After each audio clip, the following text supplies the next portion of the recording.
সবাইকে স্বাগত দীপ্ত সন্ধ্যার সংবাদে। সাথে রয়েছে দোলা ডলরের। শুরুতেই জানাবো সংবাদ শিরোনাম। গত 24 ঘন্টায় হাম ও উপসর্গ নিয়ে আরও 5 শিশুর মৃত্যু, হাসপাতালে ভর্তি 847 শিশু। ইরানের সঙ্গে দ্বিতীয় দফার শান্তি আলোচনা কাল শুক্রবার শুরু হতে পারে, দাবি ট্রাম্পের।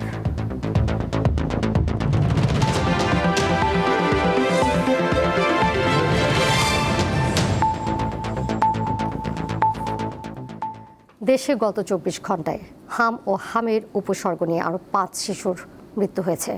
এর মধ্যে হাম আক্রান্ত হয়ে 1 শিশু এবং হামের উপসর্গ নিয়ে 4 শিশুর মৃত্যু হয়।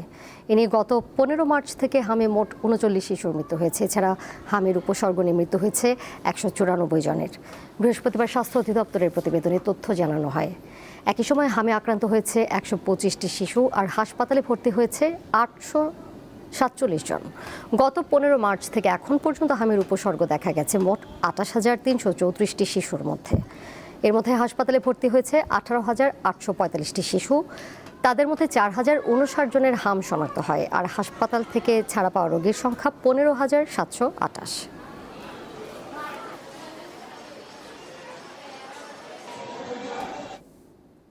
পরের প্রসঙ্গে যাচ্ছে। ঢাকা ও চট্টগ্রাম মহানগরে এবং আন্তজেলা বাস ভাড়া প্রতি কিলোমিটারে 11 পয়সা বাড়ানো হয়েছে।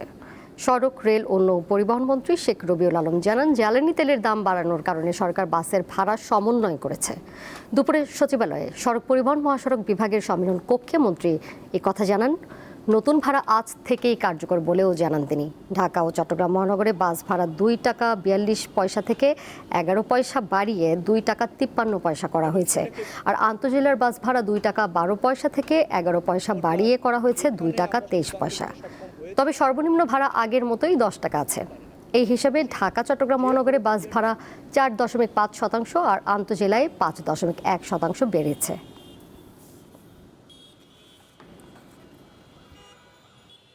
কিছু যৌক্তিকতা আছে, আবার কিছু দাবি বাড়ানোর ক্ষেত্রে তাদের দাবিটা আমাদের কাছে মনে হয়েছে শুধুমাত্র পরিবহন মালিকদের পক্ষে এরকম।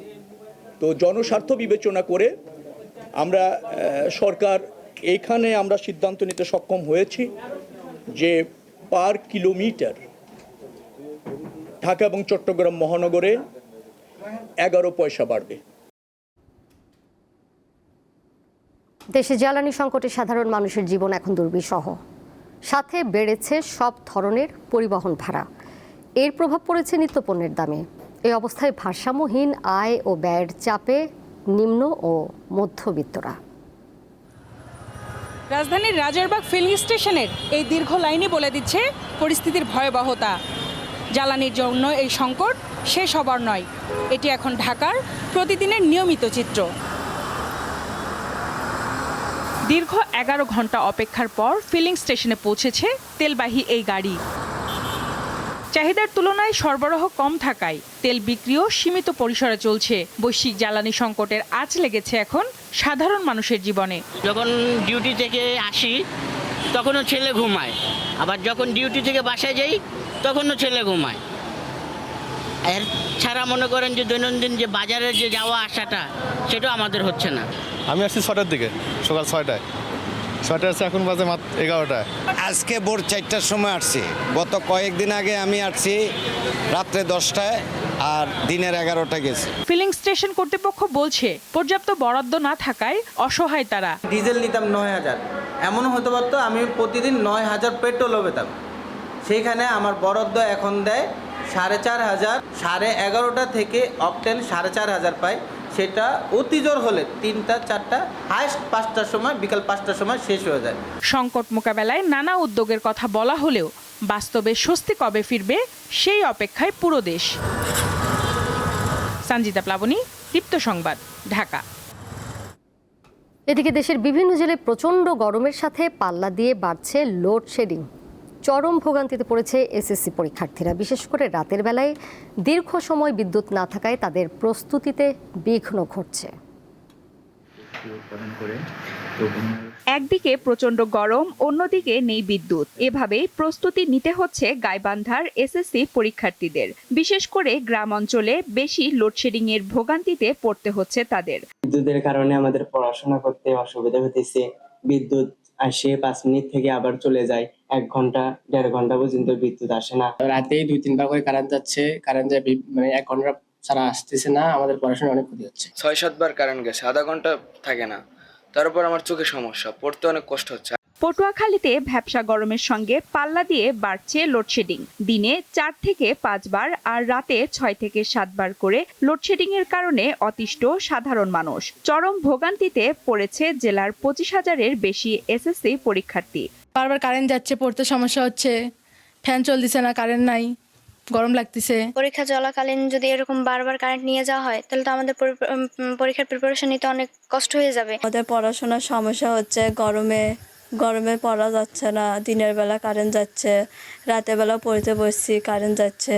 নড়াইলে ফিলিং স্টেশনের জেনারেটর নষ্ট থাকায় বিদ্যুৎ চলে গেলে তেল সরবরাহ বন্ধ হয়ে যাচ্ছে। ফলে বিদ্যুৎ ফেরার অপেক্ষায় দীর্ঘ সময় ধরে দাঁড়িয়ে থাকতে হচ্ছে গ্রাহকদের। গত 1 সপ্তাহ ধরে তাপদাহে অতিষ্ঠ চুয়াডাঙ্গাবাসী। বেশি ভোগান্তি পোহাতে হচ্ছে খেটে খাওয়া মানুষদের। সঞ্জিদা স্নিগ্ধা, দীপ্ত, বার্তাকক্ষ।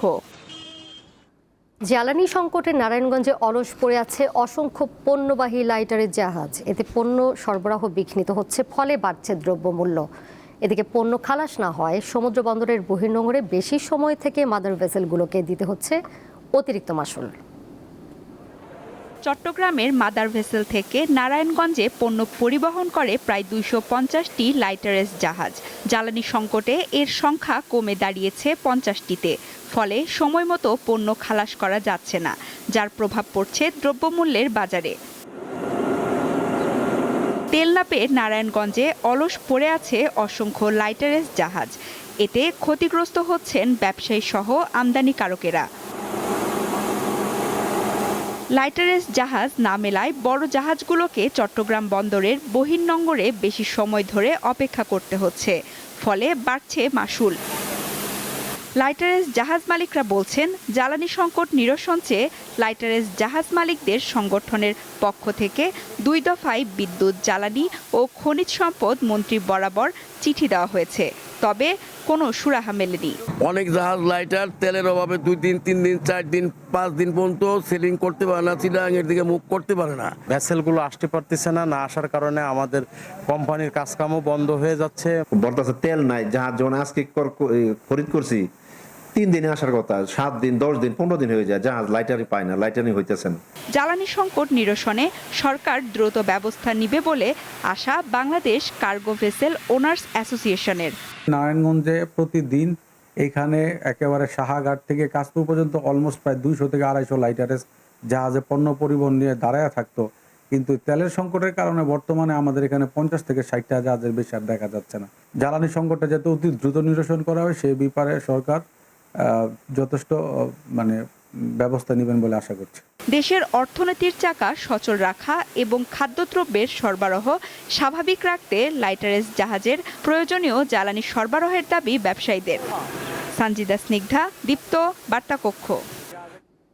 সুপ্রিম কোর্টের উভয় বিভাগে ভার্চুয়াল কার্যক্রম পরিচালনার বিরুদ্ধে আজও বিক্ষোভ মিছিল করেছেন আইনজীবীদের একাংশ। বৃহস্পতিবার দুপুরে সুপ্রিম কোর্ট প্রাঙ্গণে শতাধিক আইনজীবী মিছিলে অংশ নেন। এই সময় তারা বলেন, ভার্চুয়ালি বিচার কাজে মামলা নিষ্পত্তি কম হয়, বিচার প্রক্রিয়া স্থবির হয়ে পড়ছে। তেল, গ্যাস বা অন্যান্য সংকট অতিক্রম করে আদালত চালু রাখার আহ্বান জানান তারা। অবিলম্বে এই সিদ্ধান্ত প্রত্যাহার করা না হলে কালো পতাকা কর্মসূচি পালনেরও ঘোষণা দেন তারা।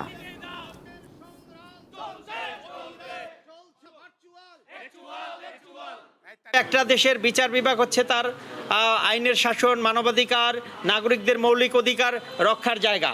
সুতরাং এটা তেল, গ্যাস বা অন্যান্য সংকটকে অতিক্রম করেও এটাকে চালু রাখতে হবে। যদি আগামী সপ্তাহের মধ্যে নিয়মিত কোর্ট চালু না হয়, সেই ক্ষেত্রে আমরা আগামী 28 তারিখ মঙ্গলবার বেলা 1টার সময় কালো পতাকা সহ অবস্থান কর্মসূচি পালন করব।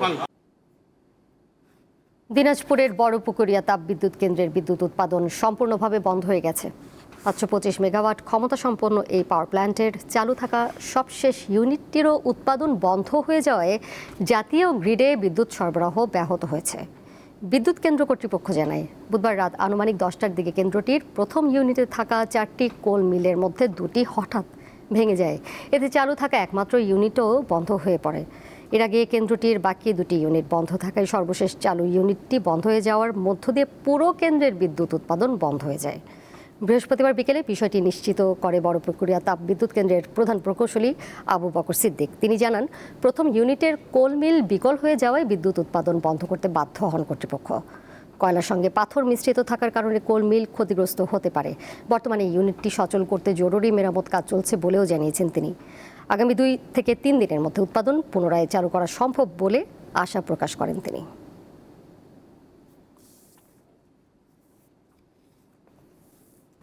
আন্তর্জাতিক প্রসঙ্গ। ইরানের সঙ্গে শান্তি আলোচনার দ্বিতীয় দফা শুক্রবারের মধ্যেই শুরু হওয়া সম্ভব বলে দাবি করেছেন যুক্তরাষ্ট্রের president Donald Trump. New York পোস্টের এক প্রতিবেদনে এমনটা বলা হয়েছে। পাকিস্তানি কর্মকর্তারা জানিয়েছেন, আগামী 36 থেকে 72 ঘন্টার মধ্যে আলোচনা শুরু হতে পারে। এই বিষয়ে নিউ ইয়র্ক পোস্ট ট্রাম্পের অবস্থান জানতে চাইলে খুদে বার্তায় এটি সম্ভব বলে জানান তিনি। তবে মার্কিন নৌ অবরোধ প্রত্যাহার হলে এবং সব ফ্রন্টে ইসরায়েলি কর্মকাণ্ড বন্ধ হলেই একটি পূর্ণাঙ্গ যুদ্ধবিরতি হতে পারে বলে জানিয়েছে ইরান। এমন পরিস্থিতিতে হরমুজ প্রণালী থেকে 2টি জাহাজ জব্দ করে ইরানের উপকূলে নিয়ে গেছে IRGC। এদিকে লেবাননের দক্ষিণাঞ্চলে নতুন করে ইসরায়েলি বিমান হামলায় এক নারী সাংবাদিক সহ অন্তত 5 জন নিহত হয়েছেন। এই ঘটনায় দেশটিতে চলমান যুদ্ধবিরতি নতুন করে হুমকির মুখে পড়েছে।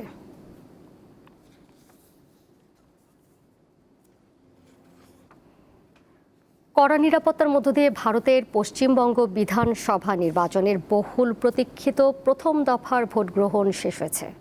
স্থানীয় সময় সকাল 7টায় ভোট গ্রহণ শুরু হয়। ভারতীয় গণমাধ্যমগুলো জানিয়েছে, 294টি আসনের মধ্যে প্রথম দফায় 16টি জেলার 152টি আসনে ভোট গ্রহণ হয়েছে। এসব নির্বাচনী এলাকায় প্রায় 3,60,00,000 ভোটার। বিরতি ছাড়াই ভোট চলে স্থানীয় সময় বিকেল 5টা পর্যন্ত। সকাল থেকেই প্রতিটি ভোট কেন্দ্রে ভোটারদের স্বতঃস্ফূর্ত ও দীর্ঘ লাইন লক্ষ্য করা গেছে। সুষ্ঠু ও শান্তিপূর্ণ নির্বাচন নিশ্চিত করতে প্রতিটি ভোট কেন্দ্রে 3 স্তরের নিরাপত্তা বলয় গড়ে তোলা হয়। আইনশৃঙ্খলা রক্ষায় পুলিশ ও আধা সামরিক বাহিনীর পাশাপাশি প্রথমবারের মতো বিভিন্ন স্পর্শকাতর এলাকায় সেনা সদস্য মোতায়েন রয়েছে। ভোট গ্রহণ শুরু হওয়ার আগের রাতে রাজ্যের বেশ কিছু স্থানে উত্তেজনা ও বিক্ষিপ্ত সংঘর্ষের খবর পাওয়া যায়। ফিলিস্তিনের অবরুদ্ধ ভূখণ্ড গাজায় গত 24 ঘন্টায় ইসরায়েলি সেনাবাহিনীর গুলিতে 2 জন ফিলিস্তিনির মৃত্যু হয়েছে। এছাড়া ইসরায়েলি সেনার গুলিতে আরও 4 জন আহত হয়েছেন। গাজার স্বাস্থ্য মন্ত্রণালয়ের বরাতে বার্তা সংস্থা আনাদোলু জানিয়েছে, বুধবার উত্তর গাজা উপত্যকার জাবালিয়াতে ইসরায়েলি হামলায় 1 ফিলিস্তিনি নিহত ও আরও 4 জন আহত হয়েছেন। এছাড়া আগের হামলায় আহত আরেকজন ফিলিস্তিনি বুধবার মারা গেছেন। স্থানীয়রা জানিয়েছেন, সীমান্ত বরাবর অবস্থানরত ইসরায়েলি সামরিক যান থেকে গাজা শহরের পূর্বাঞ্চলীয় এলাকাগুলোতে কামানের গোলাবর্ষণ ও ভারী গুলি বর্ষণ করা হয়েছে। এছাড়া ইসরায়েলি সামরিক যানগুলো দক্ষিণ গাজার খান ইউনিসেও ব্যাপক গোলাবর্ষণ করেছে।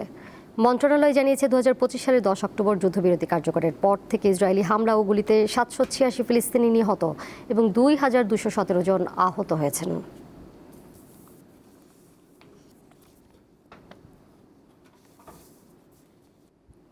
শেষ করব সন্ধ্যার সংবাদ যাবার আগে শিরোনামগুলো জানিয়ে দেবো আরও একবার। গত 24 ঘন্টায় হাম ও উপসর্গ নিয়ে আরও 5 শিশুর মৃত্যু। হাসপাতালে ভর্তি 847 শিশু। ইরানের সঙ্গে দ্বিতীয় দফার শান্তি আলোচনা কাল শুক্রবার শুরু হতে পারে, দাবি ট্রাম্পের। সিরিজের শেষ ওয়ানডেতে নিউজিল্যান্ডের সামনে 266 রান, ভালো অবস্থানে বাংলাদেশ।